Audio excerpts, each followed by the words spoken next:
বাঘ তিনটে দিকে এমন বন শোনেন। আমি আমার ওয়াইফ ধান সেদ্ধ করতে নামছে, কিন্তু ধান সেদ্ধ ডোঙ্গায় কেবল ধান দেছে, এর মধ্যেই মনে করেন অতিরিক্ত হলে 10-12 অত করে যদি কোত করে ওঠে, আমি কিন্তু মাথায় শোয়া, এর মধ্যে যেই কোত করে একটা শব্দ হয়েছে করে যে শব্দটা হয়েছে, ও একবারে দৌড়ই একশোটে উপরে উঠে গেছে জাপানে। উঠে কী কয় মনে হয় কী জানি আইছে। সকালবেলা দেখি যে বিশাল বাঘের ফলা। আর কিরে এখন এই ঘুরতে ঘুরতে দেখি যে আমার গড়ের এই পেঁয়াজ ওই পেঁয়াজ সব জায়গা বাঘের ফলা। কিরে তখন ফোন দিলাম এসএফ সাহেবের যে স্যার শিগগির এদিকে আসেন, বাঘ গেছে কি না। উনি যখন ফোন দিলাম এসএফ স্যার লোকজন নিয়ে আসলো, তখন কামালউদ্দিন সাহেব ছিল শরণখোলা রেঞ্জ কর্মকর্তা, কিন্তু উনি দেরামদান চলে আসছে। উনি খুব মানে জীববৈচিত্র্য বাঘটা হরিণ টরিং নিয়ে খুব ঘাটতো, খুব আমাদের উৎসাহ দিত। সাথে সাথে চলে আসলো স্টাফ নিয়ে, আমাকে নিয়ে টিন লই চরে নামলাম। এখন দেখতেছি যে এমন এমন জায়গায় ও শুয়ে রয়েছে, তাতে মনে করি যে 15 দিন আগে আছে, অথবা কারোর সামনেও পড়ে নাই। কিন্তু একটা ঘরে যাই দেখলাম যে ও পায়খানা টায়খানা করছে, ও এইখানে শুয়ে রয়েছে, কীভাবে রয়েছে। এখান থেকে সারা রাত ঘুরে ফিরিয়ে যাই, ওই ঘরটায় থাকতো, ওটা কালীঘর, মানে ওই ঘরা লাগাছে দিল্লি, ও দখল নিয়েছে, মানে ওই বনের ভিতরে ওই ঘরটা ও দখল নিয়ে ওইখানে থাকে। কিরে এই আমরা মনে করি যে এমনভাবে যে মনে হয় যে সারা জায়গা বাগাইছে, কিন্তু আসলে বাগাইছে দুটোই ওই সারা জায়গা ঘুরছে। এই পাড়ায় কালে ও 1 কিলো 2 কিলো চালাই গেলাম পাড়ায় ওই জায়গাটা বনের ভিতর। ও ওইভাবে মানে ওহিনে যাই আবার একটা স্থানে, মানে এক জায়গায় থাকে না তো, এক জায়গায় বাঘ কখনো কিন্তু এক জায়গায় স্থানে না, ও 5-7 দিন স্থান নাই।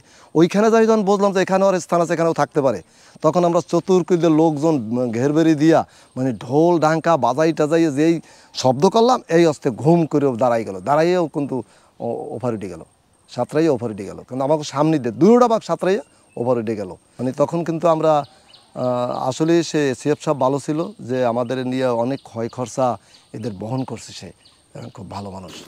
বাঘ দুইটা কি এক সাইজের ছিল না ছোট বড় ছিল? না, মায়াটা একটু ছোট থাকে, বাঘাটা একটু বড় থাকে, একটু ছোট বড় আছে। এক জোড়াই ছিল? বাচ্চা এক জোড়াই না, বাচ্চা ছিল না। আচ্ছা, তাহলে যদি বাঘ আসে, হ্যাঁ, সেক্ষেত্রে আসলে আমাদের করণীয় কি? যদি বাঘ দেখি, আমরা বাঘ দেখলে, আমি একবার ওইরকম রান্দা রওনা দিয়েছি, দেখি একটা বাঘ শোয়া, এই ডালির গোপের তখন বোন ছিল, দেখি একটা বাঘ শোয়া, শুয়ে আমার দিক তাকাই দিছে। আর কি ওটা কি? তখন আমি আবার রান্দা যাই না, ব্যাগে আসছি, ব্যাগে আই এলাকার লোকজন নিয়ে, আসলে এলাকার লোক সতর্ক করা, এবং কারো কোনো জীববৈচিত্র্য না ছাড়ে বা গরু বাছুর না ছাড়ে, মানে কারো হাঁস মুরগা বা কিছু না ছাড়ে, এবং কোনো বাচ্চা কাচ্চা বাইরেতে না দেয়।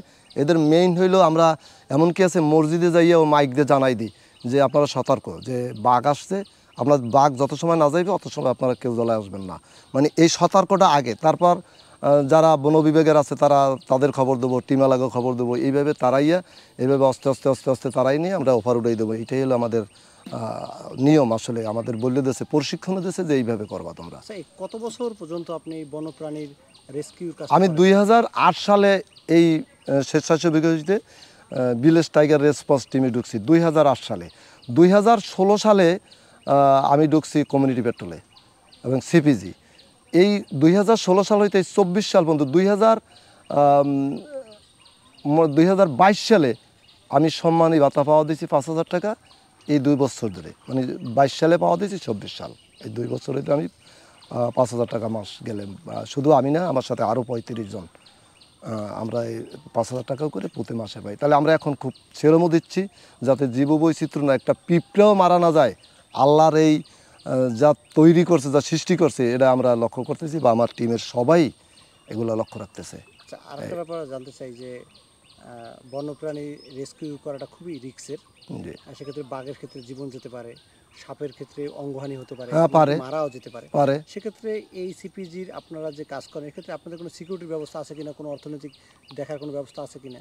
আমি জানি না, যে আসলে হয়তো আমার কোনো কাগজপত্রে পাই নাই। শুনছি নাকি যে কিছু একটা বড় ধরনের একটা অর্থ এদের পিছে ব্যয় করার কথা, বা ব্যয় করবে, এটা শুনছি, কিন্তু আমি এখন পর্যন্ত মানে কাগজপত্রে পাই নাই, এমনি মুখ শোনা শুনছি যে এদের একটা আশ্বাস দেওয়া হয়েছে যে এদের একটা অর্থ দিয়ে এদের একটু সাহায্য মানে এটা করা হবে।